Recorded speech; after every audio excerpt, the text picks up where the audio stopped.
Trishula did. Key words that you have mentioned there, service delivery, but also when it comes to resource mobilization, it is something as families, as communities, as a country, as government, those are things that have to be really focused on. And in this month of June, where we're seeing that being critical for us to be guided into the next financial year, there must be some resource allocation and mobilization. There must be some service delivery focus points. And so we get to look at that back here in studio in our Tech Note, extending community work in rural areas. Some of these rural areas are lacking some of those quality or adequate or effective services, or don't even have the services at all to begin with.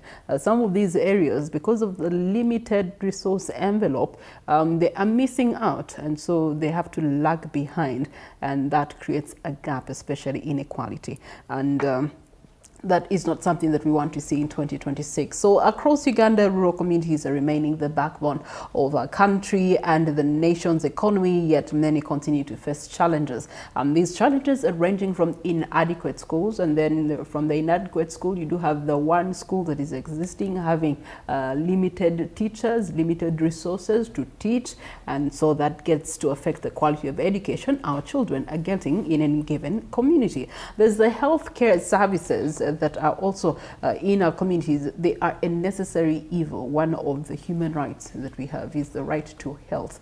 And so when that right to health is infringed on or denied to people, that definitely sends our country a little bit backwards. Access to technology, clean water, economic opportunities are all things that must be given special attention to, especially in communities and rural areas. Now, government programs may play a critical role in addressing these gaps, but community-driven initiatives are also increasingly making a difference at the grassroots level. And so, guided by the Rotary principle of service above self, we do have volunteers that come together across the country to help improve the livelihood of people in communities and rural areas, focusing on education, health outreach, environmental conservation, youth empowerment, to mention but a few. And so this morning we want to explore community service and its transformative power to rural communities, and why local action may actually hold some of those answers to Uganda's development challenges. Joining me to my immediate left, I do have Lenmi Clement Matselele, President-elect of the Rotary Club of Boyogiriri Nambole. This is a youth leader, an active youth leader involved in community development and volunteer service. You're most welcome. Thank you so much. Thank you for having us. It's a pleasure to have you. And then next to him, we do have Cynthia Joyce Aweko, also a member of the Rotaract Club of Boyogiriri Nambole, and a passionate community leader all about social impacts through initiatives. You're most welcome, Cynthia. Thank you. Okay. Thank you.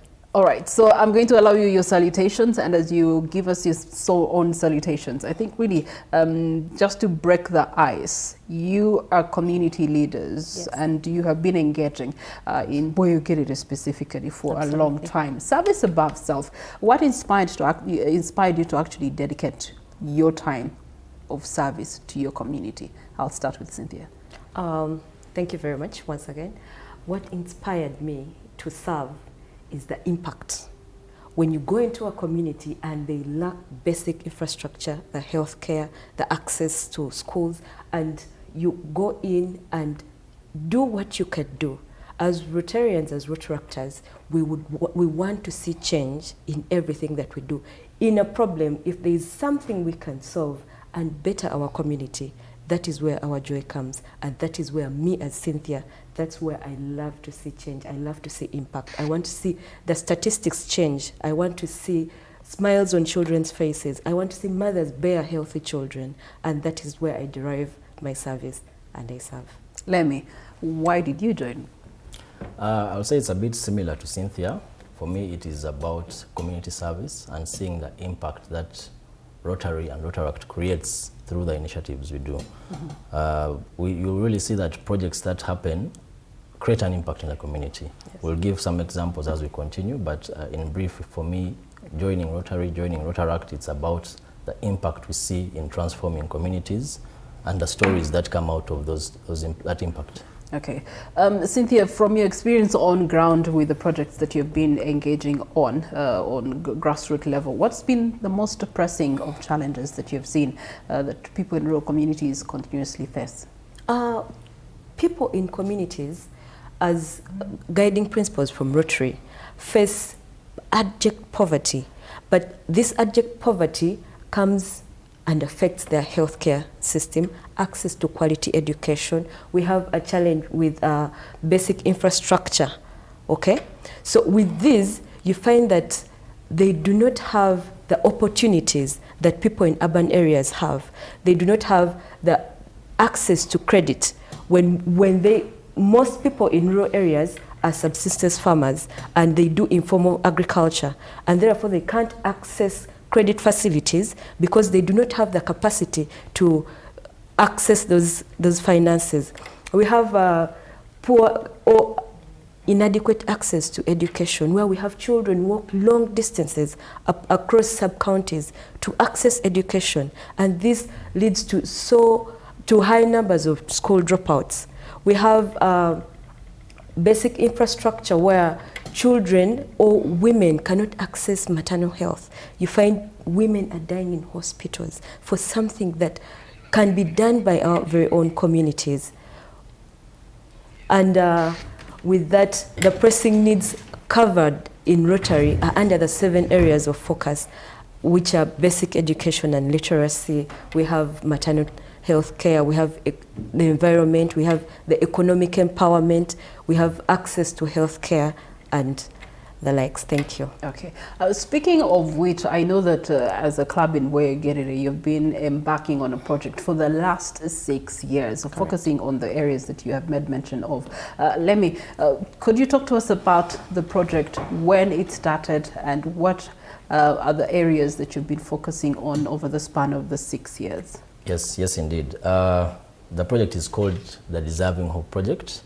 And like you said, we've been at it over the past 6 years.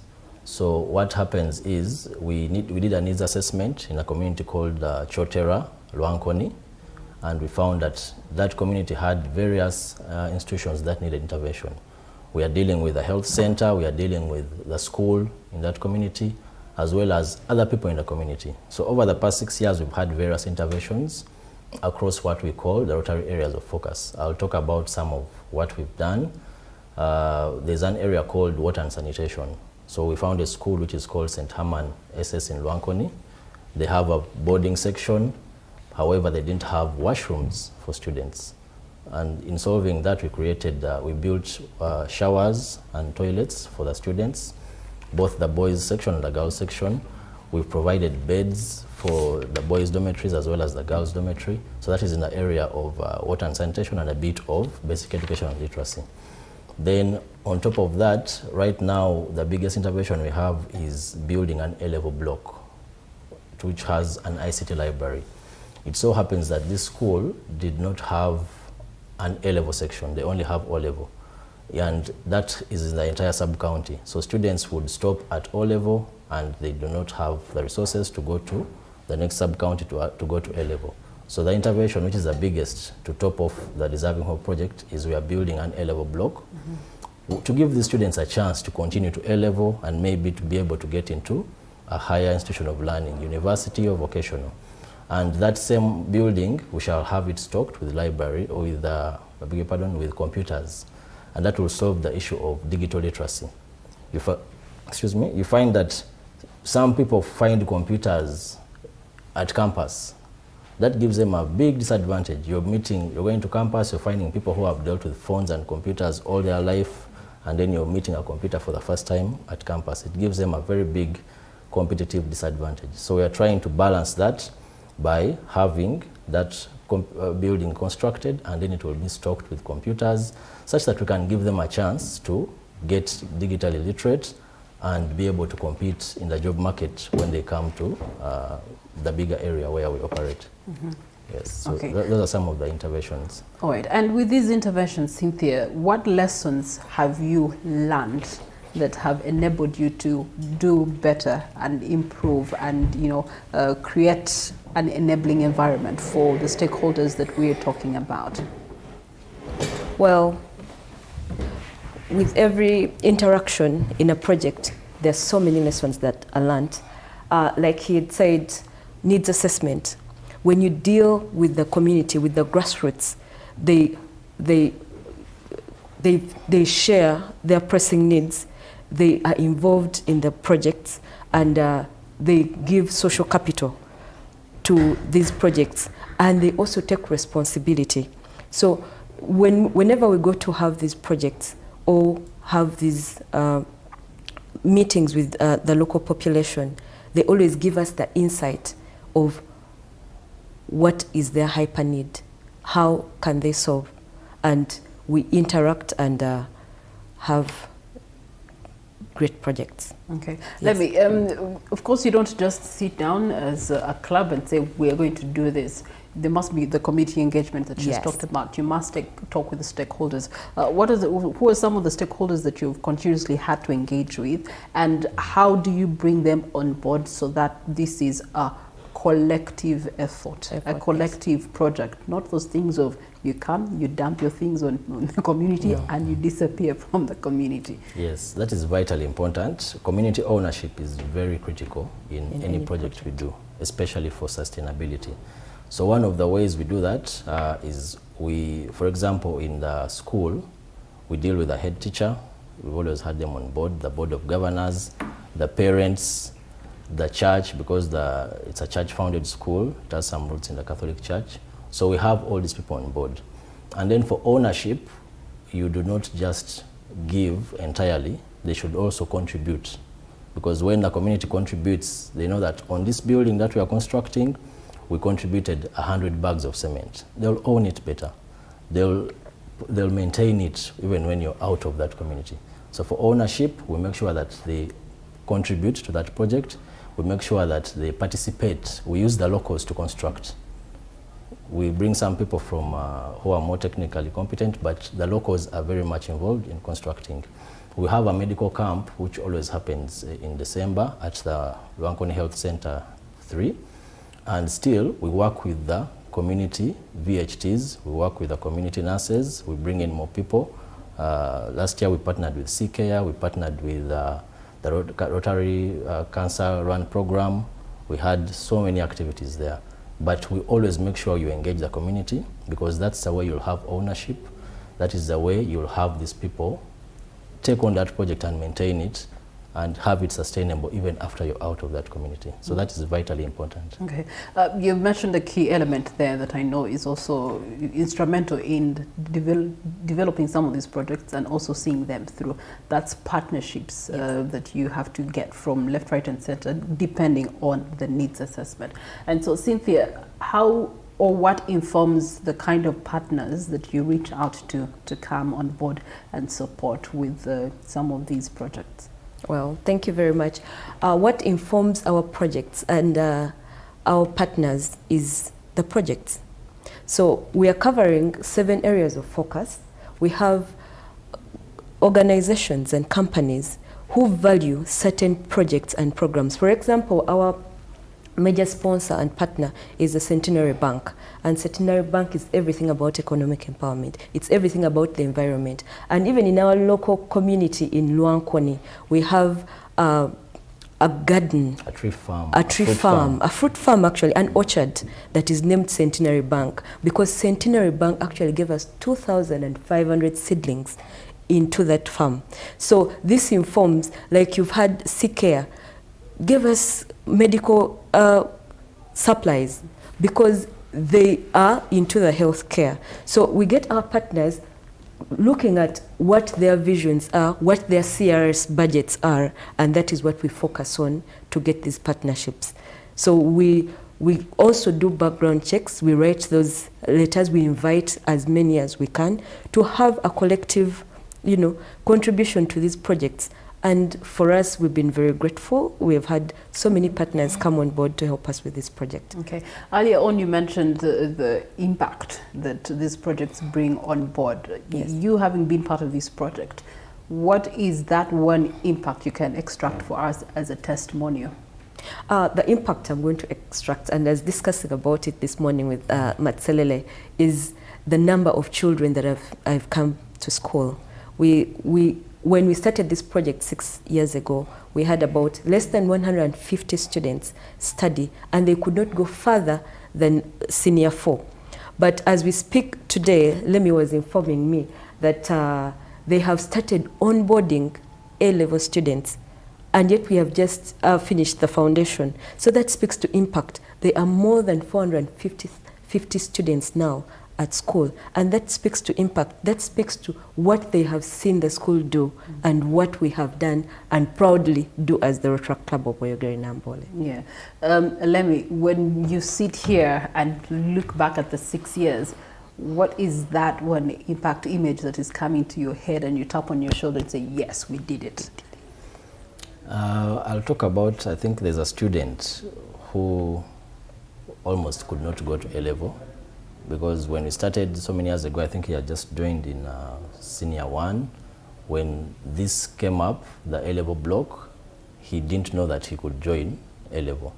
But this year, they have been admitted as one of the first students in senior 5, because of the hope of them knowing that there's an A-level block which is under construction, and that school has now admitted the first senior 5 students because of that intervention. So that's a really big story. It's possible that this student may not have had a chance to do A-level and have a chance to join the university. But that's a very big impact that I see. It's a story that keeps me pushing and knowing that we are really creating impact. We are giving these people a chance to go to A-level and access better education. Okay. So on that note, and this is to both of you, why is investing in rural communities not just a local issue, but a national development priority? Cynthia, start. Well, thank you. The rural and the urban areas are intertwined. We find if we do not take care of the rural areas, the urban areas are going to be bruised. We are going to have inflation of migration. We shall have people, health workers, come into the urban areas and neglect the rural areas where most of Uganda's population is. Okay? So we shall also have more of teachers migrate to urban areas. So we shall have the local areas or the rural areas underserved with education, with healthcare, with basic infrastructure, because when we look at agriculture, for example, and we do not have the infrastructure to transport these goods to the urban areas or to the global markets, we shall have underserved the general population. So we shall be burdening the urban areas and leaving out the rural areas, which serve the nation. We can look at agriculture in itself. Most of our produce and food chain come from the rural areas. Most of our minerals come from the rural areas. And therefore, if we do not, or if we let the rural areas lag, we will be burdening the urban centers. We shall be facing challenges of overpopulation in the urban areas and underutilizing the general potential of our population. Okay, yes. Right. Yeah, so I'll just supplement on what Cynthia said. You see, a nation does not grow in isolation. All sides have to grow together. We have about 70% in rural areas and 30% in urban areas. So you wouldn't want a situation where the urban areas are properly developed and then the 70% in rural areas are so underdeveloped. It will balance out and make the entire nation underdeveloped. So that's why it should be a collective effort, yes, to make sure that the nation grows together, both rural and urban, and eventually we shall get a balance point where we are at a similar level of development. So that is why that investment is very important. There was a person who put that your 2 cents really in a nutshell and said, look at it this way. If you don't do the work, especially at grassroots level, or if you don't extend some of these privileges to the underserved communities, your daughter will one day go for studies or a project, a class trip to that rural area, fall in love with a boy from there, bring that boy back home. You see, Cynthia's face. Bring that boy back to Kampala and say, Daddy, I have found the man. This is the one. And you as a parent, you'll be sweating plasma and saying, you'll be gauging and saying, no, this is not equating in my eyes. And so that's how how meaningful it is that we do put two hands together and work together in order to extend these privileges to as many communities underserved as possible. But there's also another element I think that we want to discuss and find out how you are integrating it into the work that you are doing at community level, and that is the element of youth. We have our demography now being flipped, and we're having more youth that are out here in our communities that we are serving. How are you mobilizing the young people to be agents of the change that you are creating? Okay, I could tackle that first. So Rotary has, I would say, 3 levels. There's Rotary International, there are Rotaract clubs, and then there's Interact at high school level. Many people don't know that Interact is a function of Rotary. So Interact is high school, people up to, I think, end of senior 6, those are youths. Rotaract is young adults through campus up to maybe 35. And you can see that us here, we are Rotaractors, but we are creating lots of impact.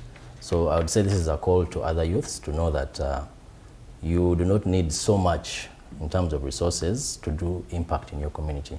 You can always partner with organizations. We do lots of proposals.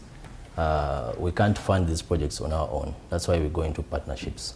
So our role as youths is to have the dream, have the vision, create a proposal, then go and pitch it to an entity which has a budget for CSR and say, we need to create this impact in this community. This is the proposal we have, this is what we intend to do. And then a very big part of that is accountability. Because I'll tell you, as Rotaract, as Rotary, we are very, very much accountable. We do reports to the last cent. And you'll find that in our projects that we do, the smallest cost goes to administration because we are all employed in our own rights. Myself, I'm a quantity surveyor, registered quantity surveyor. All of us are employed in our own areas. So we don't come here to earn, we come here to perform. So when you have a project and maybe a budget is 100%, you'll find that barely 10% goes into administration. And the 90% will all go into creating impact. So the youth should know that we have the ability to create impact even as we are growing into the bigger areas where maybe the bigger jobs. At this level, you can still do impact in whatever you're doing. Okay, all right. Speaking of impact, Cynthia, there's the element of environmental degradation that's also becoming quite a serious issue on a national level, but even communities. You earlier talked about an orchard that is in Boyogere, but that orchard, if there's no climate resilient methodologies that are applied, if there's no resilience that is created around it, it may not be able to serve the community in the long term as intended. How are you actually using your platforms to address the element of climate and environmental degradation? Well, thank you. For that aspect, what we can do is advocacy. We speak, we train, we retrain as much as we can. We speak about our environments, how we can promote, how we can manage waste, and all the likes that we can. So each year when we return, for example, when we were planting those trees, we all participated, the community and the Rotary Club and many other people, our partners that were on there, we all participated in planting of these trees. So when we are planting these trees, we tell them why we are planting and why we are planting fruit trees and not trees that would drain the water out of our soils. So we train, retrain, and advocate for our general populations to always look out for our environments. Yes. I should add on that the tree farm, the tree forest is in Luankoni, Chotera, St. Hermanus, it's not Boyogere. It is over 1,500 trees. We first planted the first batch of trees 3 years ago, and now, as of December, they have already started producing fruits, yes. Some of them. So that tree farm actually solves 2 issues. It solves environmental degradation because we have more trees, and then it also solves economic empowerment. It's a tree farm. Definitely the school alone, when those trees are fully working and fruiting, yes. The school can't take all those fruits. So they will have to sell some of them, and it's a source of income for the community. But very importantly, like Cynthia said, in terms of ownership, we took the trees, we participated in planting them, and then we have the community take care of them. Take care of them. So regularly we are monitoring to make sure that the trees are growing well. That's what I was going to say, that how do you do the monitoring and evaluation to ensure that, you know, the project is up to the standard that you intended for it to be? Yes, every quarter before, okay, I will say this quarter before the new Rotary year starts, we do a needs assessment. So we go back and look at what we had in the last year, how is it performing now, how can we make sure that it is maintained. So we, even on my team, as the president-elect, we have someone tasked with monitoring and evaluation to make sure that all the initiatives we do are sustainable, and you're not doing something and then when you go back the next month, it is not there. You start afresh. So that is a very big part of what we do. Okay. To make sure that it is sustainable and it will last generations. All right. Another big part of sustainability for Rotary by and large is, you know, empowering different people to take on different roles and responsibilities, leadership being one of those. Unlike countries that we know, in Rotary, you're president only for 365 days, and you pack up and hand over to another president. Speaking of which, I know that there's a new Rotary year that is picking up on the 1st of July. Transition is happening in your club. Cynthia, talk to us about the transition, because I see some people inviting me to, you know, come for this night and installation here and there. Yes. So thank you so much for that opportunity, and I come very excited to introduce to us our president-elect and the next president of the Rotary Club of Boyogere Dambole, who is seated right next to me on my right, who is Lemmy Matselele. His installation is going to be next week on Friday, which is the 26th of June, 2026. And we are inviting all of you at only 40,000 Ugandan shillings for pocket damage. Come support, come enjoy, come be a part of our project. Come support, come be a part of our project. Come, let's see Matselele celebrate and become president. Okay. Thank you very much. What expectations do you have from your president-elect? My president-elect has been our projects director for the longest time, and this time we are raising that building. The students of Luankoni will go to A level, and that's the impact we're going to see this year. Okay, that's powerful. President-elect, what are your priority focus areas when you get into the hot chair? Okay, like I said, I'm a quantity surveyor, so technically I'm into construction. And I happen to spearhead the team that designed this building. I should say that we designed it in-house at no cost. We have a club member who is an architect. So we get to use our vocations to create community impact. So it is totally no cost. He did it as a CSR. I myself did the costing of the project to have bills of quantities. I do the project management at no cost. So that is something that, me being in the seat right now, I want to see it being roofed this year. So we are going to have as much effort as possible. Right now we are at the foundation level, but I want to see it roofed so that next year, when a structure is roofed, they can even start using it for classrooms as we get more funding to complete it. So that is one of the biggest things. But then we also have many other projects we do, which I could hint on. Always our medical camp happens at the same time in December. That is at Luankoni Health Center. We have an outreach now to Chireka School of Special Needs Children on the Easter season on Good Friday. We go and celebrate Easter with them. And then we have a symposium for high schools, Interact Symposium.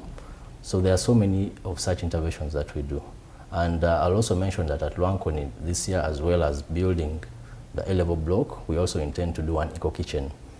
They have a kitchen right now which is in a terrible state, and we want to do an eco-friendly kitchen for the school. So for me, those are, in terms of projects, the key areas that we are going to do. But also internally as a club to have membership engagements, get people more involved, get more members on board. I'll say that our club is the, one of the biggest in the district, in the country. We call it a district. And it so happens to be the club of the year this year at the recently concluded Discon Awards. Congratulations. Thank you. What made it the club of the year? The projects we do, the impact we do, how we report, how we create awareness on social media. Those are some of the awards we took, and that eventually made us Club of the Year. So that is something I must keep up as the incoming president, so that we create more impact, we get more numbers on board, and community is served.